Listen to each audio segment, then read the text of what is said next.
बिस्मिल्लाहिर्रहमानिर्रहीम। अस्सलाम वालेकुम। हम सैयद तारिक शहर इलाहाबाद से आप देख रहे हैं यूट्यूब चैनल दृष्टि के प्रोग्राम मेरी आवाज़ सुनो। इस्लाम के दुश्मनों ने इस्लाम से दुश्मनी हर तरीके से निभाई और उसमें सबसे अहम तरीका जो रहा मुसलमानों को तालीम से, दीन और दुनिया की तालीम से दूर करना। उस काम के लिए इन्होंने तरीका जो अपनाया वो रसूल पाक सल्लल्लाहु अलैहि वसल्लम के वफ़ात के 1100-1200 साल के बाद उन्होंने तालीम को दो हिस्सों में डिवाइड कर दिया, दीनी तालीम और दुनियावी तालीम की शक्ल में। पहले उलमाए दीन जो मदारिसों में पढ़ा करते थे वो हर तरीके के इल्म हासिल करते थे। फ़िक़ह पढ़ते थे, दर्स कुरान, इस्लामिक तहज़ीब और इस्लामिक तरबियत में पढ़ते थे, नुजूमियात पढ़ते थे, इकोनॉमी पढ़ते थे, ज्योग्राफी पढ़ते थे, पॉलिटिक्स पढ़ते थे, मेडिसिन पढ़ते थे, साइंस पढ़ते थे, टेक्नोलॉजी पढ़ते थे, फ़िलासफ़ी पढ़ते थे। हर तरीके की तालीम वो हासिल करते थे, फिर मुकम्मल होकर निकलते थे। और इसमें न तो कोई फ़िरका होता था, न कोई फ़िरका परस्ती की तालीम होती थी, और सभी फ़िरके के लोग एक साथ पूरी मुकम्मल तालीम हासिल करते थे और फिर वो उसमें स्पेशलाइजेशन पैदा करते थे। स्पेशलाइजेशन करने के बाद वो जाया करते थे और अपनी ज़िंदगी गुजारा करते थे और अपनी इल्म के हिसाब से आने वाली जनरेशन को तराशा करते थे। इस चीज़ से अंग्रेज़ों को बहुत परेशानी होती थी कि मुसलमान उलमाए दीन के पास हर तरीके की जानकारी, हर तरीके का इल्म आया। उन्होंने इसको मदरसा और दुनियावी तालीम में बांट दिया। मदरसे में अब सिर्फ मौलाना पैदा होते हैं और मदारिसों में और दुनियावी तालीम के स्कूलों में फ़र्क ये रहा कि स्कूल में अब क्लर्क पैदा होने लगे और मदारिसों से सिर्फ और सिर्फ मौलाना पैदा होने लगे। मौलानाओं के पास साइंस, टेक्नोलॉजी और बाकी दीगर जानकारी ख़त्म हो गई, उनकी जड़ वहाँ से काट दी गई। और दुनियावी तालीम वाले, एजुकेशन इंस्टीट्यूशन वाले, कॉलेजेस और यूनिवर्सिटी वाले, उनकी दीनी तालीम से जड़ें काट दी गई।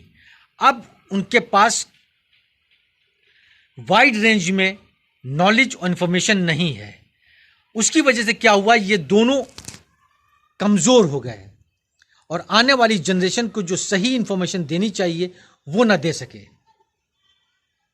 अब मौलानाओं के पास ले दे के लिमिटेड काम है कि तलाक कैसे होता है, निकाह कैसे होगा, पजामा कैसा होना चाहिए, कितना ऊंचा होना चाहिए, कुर्ता कितना लंबा होना चाहिए, टोपी कैसी होनी चाहिए, मूछ कैसी होनी चाहिए, दाढ़ी कैसी होनी चाहिए, विरासत में क्या हक होना चाहिए, जहेज लें या ना लें, रफ़ैदैन कहाँ करें।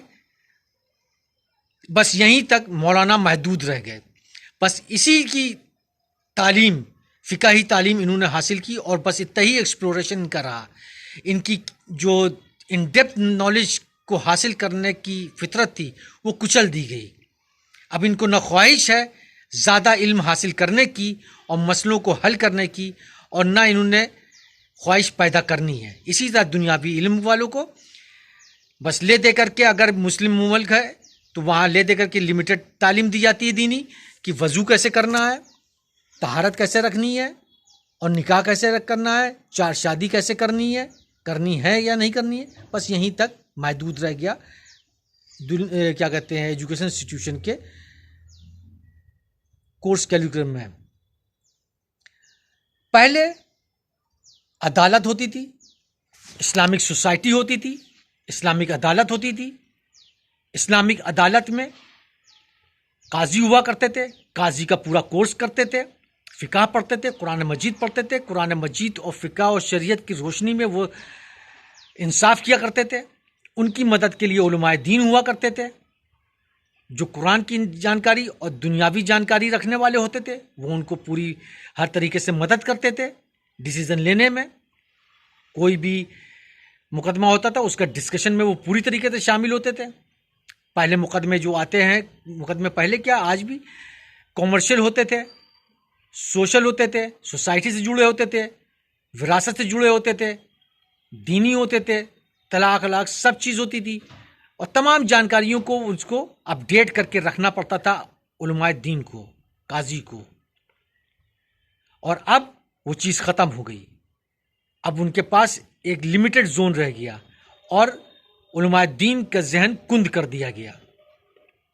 फिर फिरके की बुनियाद पे मदरसे बनने लगे। जब फिरके के बुनियाद पे मदरसे बनने लगे तो जाहिर सी बात है वो फिरका परस्ती सिखाने लगे और फिरके के हिसाब से तालीम देने लगे, दीनी तालीम। दुनियावी तालीम तो देना था ही नहीं, अब दीनी तालीम में भी फिरका बुनियाद बन गया। अब और बच्चे आलिम कुंद हो गए। अब अगर हम बैकग्राउंड देखें मदारिसों में पढ़ने वाले बच्चों का, तो सब गरीबों के घर से आते हैं। पैसे वालों के औलादें दुनियावी तालीम में जाने लगी और गरीबों की औलादें सिर्फ दीनी तालीम में आने लगी।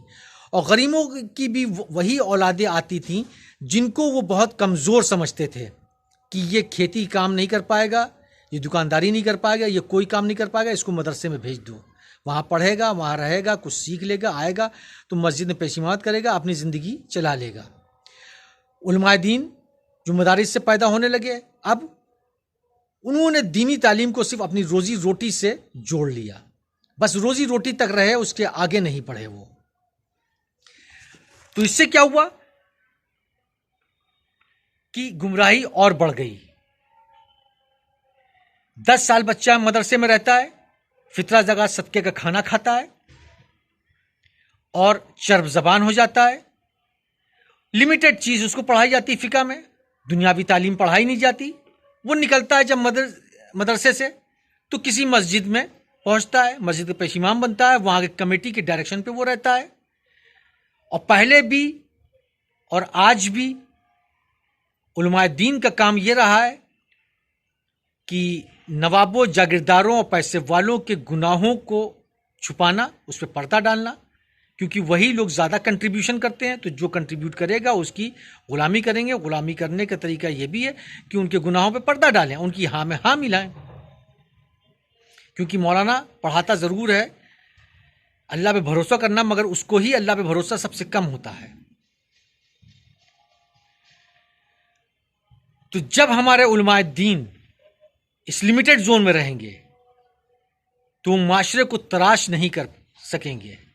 अगर माशरे को तराश करना है, अपनी आगे आने वाली यंग जनरेशन को सुधारना है, उनको सही राह पर रखना है, उनको दूरंदेशी सिखाना है, तो खुद दुनिया की और दीनी तालीम दोनों हासिल करनी है। दीन का चश्मा पहन के दुनिया को देखना है और अपने आने वाली जनरेशन को हर तरीके से मजबूत करना है। शुक्रिया।